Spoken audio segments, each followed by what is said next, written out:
नमस्कार दोस्तों, मैं उपेंद्र कुमार। बिहार इलेक्शन का रिजल्ट आ चुका है और एनडीए गठबंधन की सरकार बनने वाली है। अपार बहुमत तकरीबन 200 प्लस सीटें आई हैं उनकी। तो एनडीए की सरकार फिर से बिहार में बन रही है और महागठबंधन जिसमें 5-6 पार्टियाँ थी, सारे पार्टी बिल्कुल धराशायी हो गए हैं। कुछ पार्टी तो बिल्कुल जीरो पे हैं, जैसे मुकेश सहनी की पार्टी। अब वो उनको मंथन करना चाहिए भाई कि आप डिप्टी सीएम के कैंडिडेट थे और आपकी पार्टी का एक भी एमएलए अगर नहीं जीत कर आता है तो ये सोचने वाली बात है। दरअसल मैं बात करूँगा ना तेजस्वी यादव की। तेजस्वी यादव राघोपुर से इलेक्शन लड़ रहे थे और राघोपुर में भी वो हारते हारते जीत गए। 20वें राउंड तक वो आई थिंक कभी आगे कभी पीछे, कभी आगे कभी पीछे। 20वें राउंड से वो आगे हो गए तो फिर आगे ही रह गए और फिर जीत गए 10 या 14-15 हज़ार वोट से। लेकिन ये शॉकिंग है, जो सीएम का कैंडिडेट है और भी राघोपुर, जो बिल्कुल आरजेडी का गढ़ कहा जाता है, और वहाँ से पीछे चलना। और तेजस्वी यादव के जो टीम के लोग हैं, ये उनकी रिस्पॉन्सिबिलिटी है, ये उनकी फेलियर है, क्योंकि उनको पता नहीं चल रहा है या पता नहीं चला कि वहाँ भी स्थिति खराब थी और वो इस चीज़ को भांप नहीं पाए। तो ये उनकी टीम के जवाबदेही है, जो उनके साथ काम करते हैं, संजय यादव और बहुत सारे लोग होंगे। लेकिन ये बहुत शॉकिंग चीज़ है कि भाई आपके जो मेन लीडर हैं वो कैसे पीछे हो जा रहे थे। ठीक है, जीत गए वो, लेकिन पीछे नहीं होना चाहिए। अगर पीछे अगर इस टाइप की स्थिति सोचो, एक समय सोच कर देखो, अगर तेजस्वी यादव हार जाते तो क्या हाल होता। ठीक है, महागठबंधन हार गई, अभी भी स्थिति खराब ही है, बट अगर तेजस्वी यादव हार जाते तो इसका मतलब कि उनके साथ जो टीम जो है, जो काम करते हैं या जो उनको फीडबैक देते हैं, उनको ग्राउंड पे कुछ पता नहीं था, ग्राउंड पे क्या चल रहा है। वो लोगों से मिलते नहीं हैं या फीडबैक नहीं लेते हैं, या मेरा जो लोग हैं काम कैसे कर रहे हैं, काम कर रहे हैं नहीं कर रहे हैं, कि सिर्फ चारों तरफ, सिर्फ तेजस्वी के चारों तरफ घूमते हैं अपने फेस चमकाने के लिए। ये बहुत ही शॉकिंग था तेजस्वी यादव को पीछे चलना, क्योंकि वो आरजेडी का गढ़ है। वो वहाँ पे आरजेडी के बहुत सारे वोटर्स हैं, उसके बाद भी वहाँ से पीछे चलना, ये तेजस्वी यादव का जो टीम है उनको बैठ के एक बार सोचना चाहिए और मंथन करना चाहिए कि कैसे काम करें। और ये बहुत बड़ी उनसे भूल हो गई, या काम नहीं किए हैं, या उनको ऐसा आत्मविश्वास था, कॉन्फिडेंस थे कि हम तो जीत ही जाएंगे, लेकिन ये कॉन्फिडेंस लेकर डूब भी जाता इस बार। और सोचो अगर हार जाते तो कितना बड़ी इंसल्ट होता भाई, सोचने वाली बात है। तो ये जो तेजस्वी यादव के जो टीम के लोग हैं, ये उनको मंथन करना चाहिए और ये उनको सोचना चाहिए कि कैसे काम करें। और बहुत मैं एक वीडियो बनाया भी हूँ, उसमें भी बोला हूँ कि ये जो आरजेडी के जो लोग, आरजेडी का जो टीम है ना, आरजेडी का जो पार्टी है, ये भाई इनको उस टाइप का संगठन नहीं है जैसे आप बीजेपी से आपको लड़ना है, आरएसएस से आपको लड़ना है। आरएसएस कितनी बड़ी संगठन है वो आपको अच्छी तरह पता है, और आरएसएस किस लेवल पे काम करती है ये भी आपको पता है, और आप उससे फाइट करने जा रहे हो, आरएसएस से, आरएसएस के आइडियोलॉजी से फाइट करने जा रहे हो, आरएसएस से लड़ रहे हो। तो आरएसएस की तरह आपको काम करना पड़ेगा, आरएसएस की तरह टीम वर्क करना, जैसे आरएसएस काम करती है बिल्कुल ग्राउंड लेवल पे। उनका आप पाँच साल के 5 साल उनका ना ये काम चलते रहती है। बूथ लेवल पे काम करते हैं वो लोग, विलेज लेवल पे काम करते हैं, ब्लॉक लेवल पे काम करते हैं, डिस्ट्रिक्ट लेवल पे काम करते हैं। ऐसे उनका बिल्कुल स्ट्रक्चर वे में ऑर्गेनाइज्ड है। लेकिन आरजेडी का आप मैं एग्जांपल बता दूं, मैं गोला रोड के कुछ जगहों पे आरजेडी के लोग वोट भी मांगने नहीं आए थे, घूमते भी नहीं थे। इनका ये संगठन है। तो बहुत बुरी स्थिति है भाई। आप संगठन पे काम करो और बिल्कुल बूथ लेवल से लेकर डिस्ट्रिक्ट लेवल तक बिल्कुल एक चेन जुड़ा होना चाहिए कि कहाँ पे क्या स्थिति है। बीजेपी पता है बूथ लेवल पे काउंट करवा लेती है कि मेरा यहाँ इस बूथ पे कितना वोट पड़ा, और आपको ये भी पता नहीं चलता है कि किस बूथ पे मुझे कितना वोट पड़ रहा है।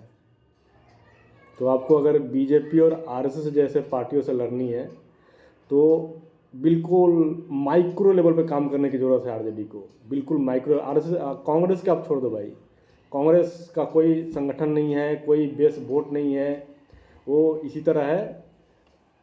आरजेडी के वजह से कुछ सीटें आ गए हैं, चाहे कुछ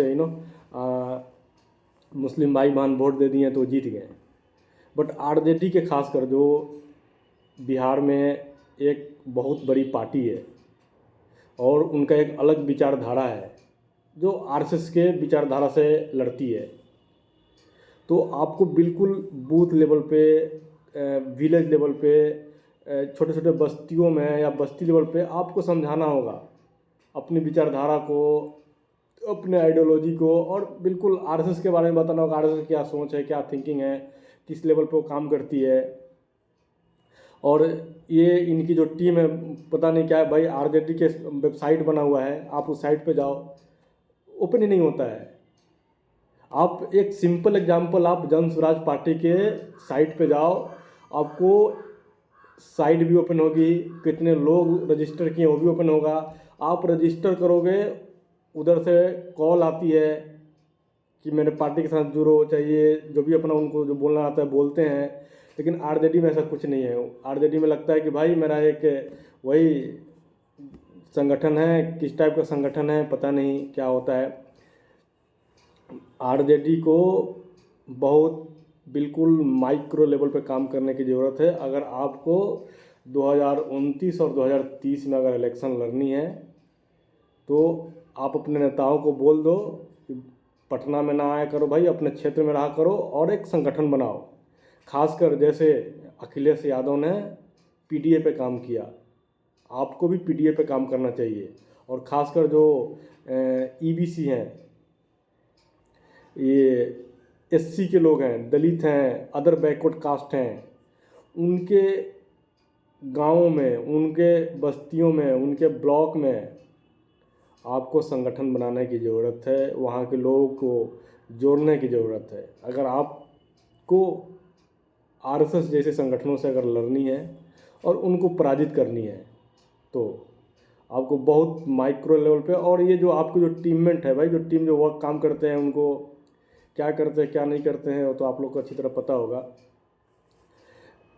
फीडबैक बिल्कुल आप लोग के पास सही आ रहा था नहीं आ रहा था वो तो आप लोग ही जानते होंगे। बट बिल्कुल एक जितने डिस्ट्रिक्ट हैं, डिस्ट्रिक्ट, ब्लॉक, बहुत सारे विलेज, बिल्कुल एक ना ये ट्री की तरह काम करने की ज़रूरत है भाई। और आप उससे हमेशा रेगुलर में फीडबैक लो, वहाँ पे फंक्शन कराओ, ऑर्गेनाइजेशन कुछ करो, वहाँ पे हमेशा कुछ ना कुछ ऐसा लोगों के बीच में लगते रहे कि हाँ भाई एक संगठन है जो हमारे लिए काम करती है, हमारे विचारधारा को आगे बढ़ाती है, हमारे सोच से सोच मिलती है उनकी। ये आपको जाके बताना होगा गाँव में, तब जाकर आप इलेक्शन में फाइट करोगे। और बहुत काम करने की ज़रूरत है, बहुत, क्योंकि ये जब इलेक्शन आते हैं तो आपको पता होगा ये बीजेपी और आरएसएस की संगठन कितनी मजबूत है। वो दूसरे दूसरे स्टेट से बहुत सारे महिलाएं, बहुत सारे लीडर्स, बहुत सारे सीएम, चीफ मिनिस्टर आके यहाँ प्रचार करते हैं और छोटे छोटे गांव में जाकर प्रचार करते हैं। ऐसा है। तो आपको एक तो है कि सही कैंडिडेट को, वो तो खैर इलेक्शन के टाइम पे होती है, बट आपको अभी 5 साल ग्राउंड लेवल पे बिल्कुल जीरो से नए नए लोगों को आप जोड़ो। जैसे अखिलेश यादव ने एक पीडीए का फार्मूला दिया उत्तर प्रदेश में, वो कामयाब भी हुए। आप भी एक पीडीए का फार्मूला दो बिहार में, और पीडीए के लोगों को जोड़ो, उनके यहाँ संगठन बनाओ, उनको अपने विचारधारा के बारे में बताओ, आप भी समझाओ, लोग समझेंगे। लेकिन आपके लोग काम करेंगे तो बिल्कुल माइक्रो मैनेजमेंट करने की ज़रूरत है, माइक्रो लेवल पर काम करने की ज़रूरत है, तब आप जाके फाइट दे पाओ। हार जीत होती है, लेकिन अब ये मंथन करने की ज़रूरत है कि क्यों हार हुई। अब इससे बहुत कुछ सीखा भी जा सकता है कि भाई आप इतनी बड़ी हार हो गई और आप लोगों को पता भी नहीं चल रहा था। तो ये आपको जो टीम के लोग हैं, जो टीम वर्क काम करते हैं, उनको देखो, वो लोग काम करते हैं। खासकर तेजस्वी यादव को सलाह तो मैं नहीं दे सकता हूँ भाई, आप बड़े नेता हो, लेकिन आपको देखना चाहिए कि जो मेरे इर्द गिर्द जो लोग हैं वो सही में काम करते हैं, सिर्फ मेरे पीछे पीछे घूमते हैं। वो उनका क्या ग्राउंड पे क्या उनका वो है, योगदान है, उनका कोई वोट है नहीं है, कुछ लोग को जोड़ते हैं नहीं जोड़ते हैं, वो क्या करते हैं, ये आपको सोचना पड़ेगा और उनके ऊपर देखना पड़ेगा कि सही में लोग काम करते हैं कि सिर्फ मेरे पीछे पीछे घूमते हैं। तो अगर पीछे पीछे घूमते हैं तो भाई कुछ नहीं होने वाला है।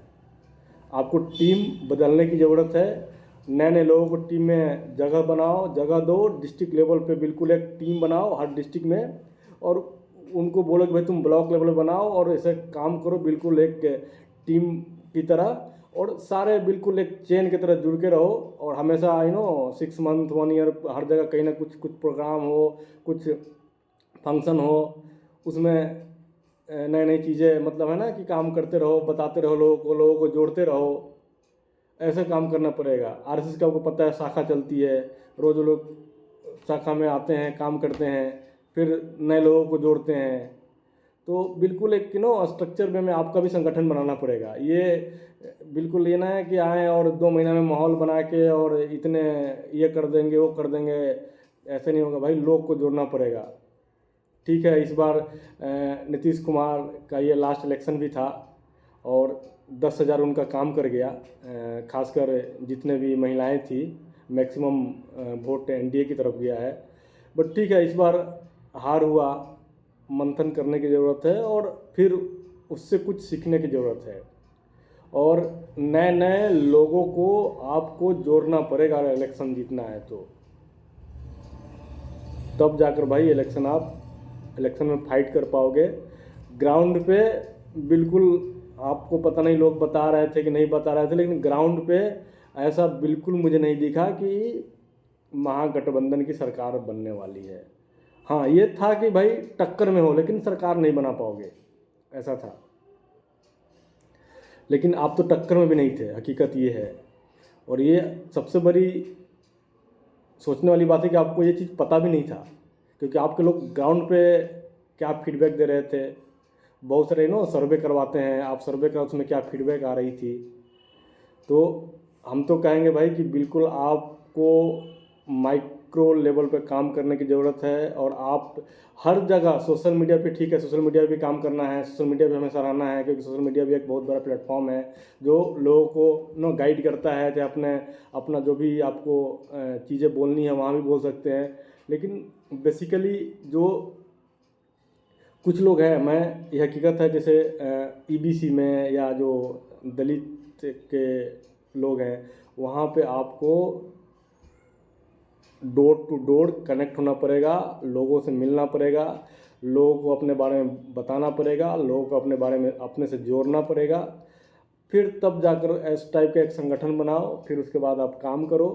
ये नहीं कि बस ठीक है हार गया, अब इलेक्शन आएगी 2 महीना पहले आराम से उठेंगे और नया एक मैनिफेस्टो लाएंगे और उस पर क्या बोलते हैं, उस पर लोग हमें वोट दे देंगे।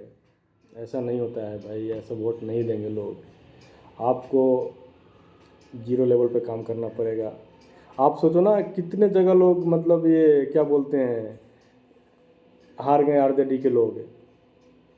ये उनको तो खुद जो कैंडिडेट थे उनको भी फीडबैक लेना चाहिए, क्योंकि आप गांव में जाओगे ना तो पता चल जाता है भाई कि ये यहाँ पे लोग किसको वोट दे रहे हैं। ऐसा नहीं है, आप किसी भी एक गांव में जाओ और पता कर लो, गांव के एक कोने पे जाओ, फिर दूसरे कोने पे जाओ, फिर तीसरे चौथे कोने पे जाओ, वहाँ से लोगों से बात करो, अब वो पूरा गांव के बारे में बता देंगे कि यहाँ पे किसकी वोट है और किसके तरफ लोगों के झुकाव है, ये भी बता देंगे आपको।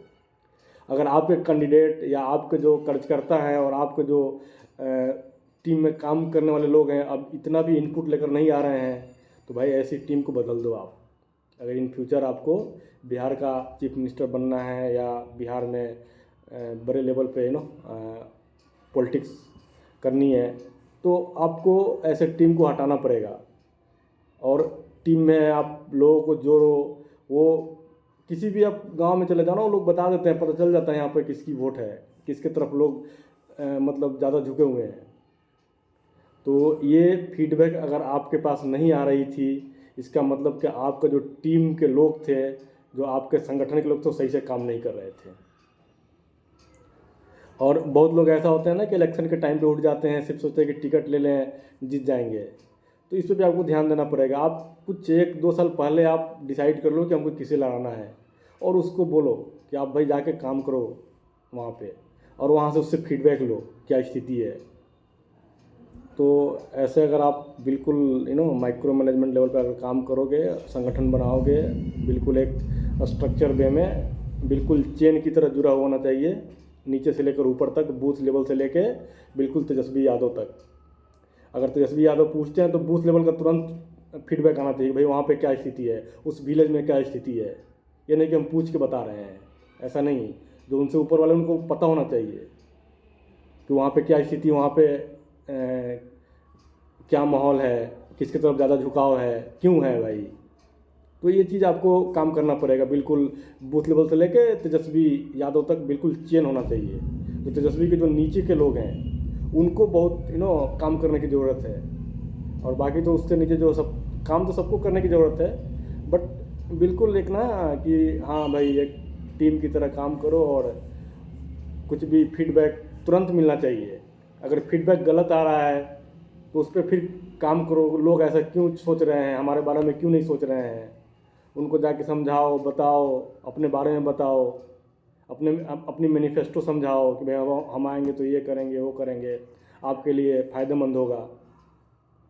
क्योंकि आप भाई आरएसएस से लड़ रहे हो, आरएसएस बहुत बड़ी संगठन है, और आरएसएस की आइडियोलॉजी बताओ भाई जाके दलितों के गांव में, ईबीसी के गांव में, उनका आरएसएस क्या आइडियोलॉजी है, हमारा क्या आइडियोलॉजी है, क्या हम मेरा विचारधारा है, उससे लोग सहमत होंगे।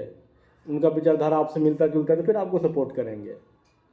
ये सब बताने की ज़रूरत है। इस टाइप के अगर आप लोग काम करोगे तो इन फ्यूचर अच्छी होगी। बिल्कुल डिफरेंट टीम बनाकर आप काम करो तो भगवान सुनते हैं, सबकी सुनते हैं एक ना एक दिन। और अगर आप सही तरीके से काम नहीं करोगे तो भाई रिजल्ट नहीं आएगा। आप इसी तरह माहौल बनाते रहो। रैलियाँ होती है तो उसमें तो 20,000 30,000 लोग ग्राउंड में आते, लगता है कि बहुत लोग आए हुए हैं, लेकिन अब वो लोग वोट देते हैं नहीं देते हैं, किसी भाषण सुनने आते हैं। सबसे ज़्यादा भीड़ तेजस्वी यादव की रैली में लग रही थी, लेकिन देखो क्या हाल है। तो इसलिए मैं बोल रहा हूँ कि बिल्कुल बूथ लेवल पर काम करने की ज़रूरत है, खासकर आरजेडी को अपने संगठन में।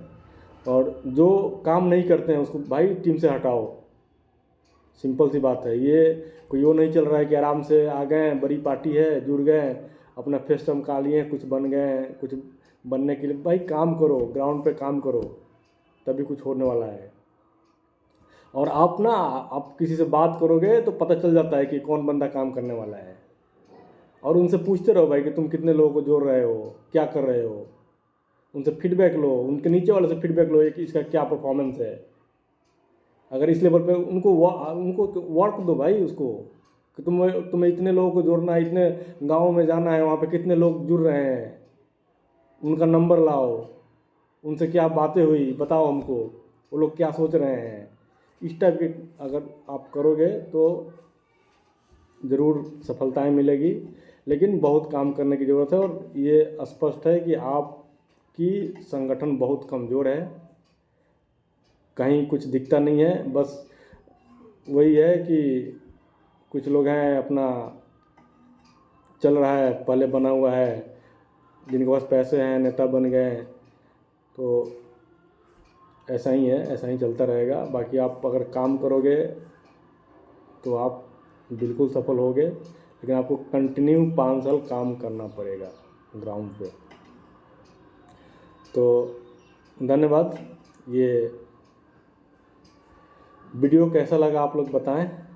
खासकर मैं ये स्पेशली आरजेडी के लिए बनाया हूँ, आरजेडी के कार्यकर्ताओं के लिए, कि आपको काम करने की ज़रूरत है ग्राउंड पे। अगर आपको आरएसएस और बीजेपी से लड़ना है तो बहुत ईमानदारी से काम करने की ज़रूरत है और बिल्कुल बूथ लेवल पे काम करने की ज़रूरत है। तेजस्वी यादव के पास ये होना चाहिए कि भाई मुझे इस ज़िले के इस गांव का फीडबैक चाहिए कि इस गांव में किसका वोटर है, कितना वोट हमें लोग दे रहे हैं, इस टाइप का फीडबैक आना चाहिए और एग्जैक्ट होना चाहिए। ये नहीं कि आगे आप फिर इलेक्शन के बाद वो चीज़ कुछ और है बता दिया कुछ और, ऐसा नहीं होना चाहिए।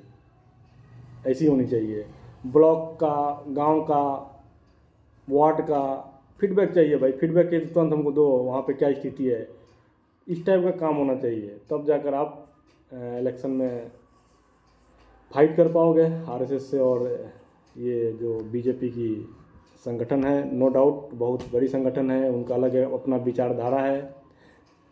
तो अगर आरएसएस से लड़नी है तो आपको संगठन को मजबूत करना होगा, माइक्रो लेवल पे काम करना होगा, नए नए लोगों को जोड़ना होगा। खासकर ईबीसी और दलित लोगों को आपको जोड़ने की आवश्यकताएं हैं। उनके गांव में विजिट कीजिए, उनके बस्ती में विजिट कीजिए, वहाँ कुछ फंक्शन करवाइए, अपने बारे में बताइए, उनको बोलिए भाई कि आप कुछ वहाँ पे यंग लोग हैं उनको अपने यहाँ जोड़िए, उनको ब्लॉक में बुलाइए, ऑफिस में बुलाइए, कुछ कुछ प्रोग्राम करवाइए। तो इस टाइप के अगर आप एक चेन बनाओगे तब जाकर आप पॉलिटिक्स में सफल हो पाओगे। नहीं तो ये हवा हवाई वाली बातें अब नहीं चलती है, क्योंकि आपकी लड़ाई डायरेक्ट अब बीजेपी से है और आरएसएस से है। और आपको पता है आरएसएस की संगठन कितनी मजबूत है।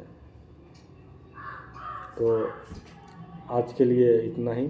और ये वीडियो कैसा लगा आप लोग लाइक करें, सब्सक्राइब भी करें और कमेंट्स भी करें कैसा लगा।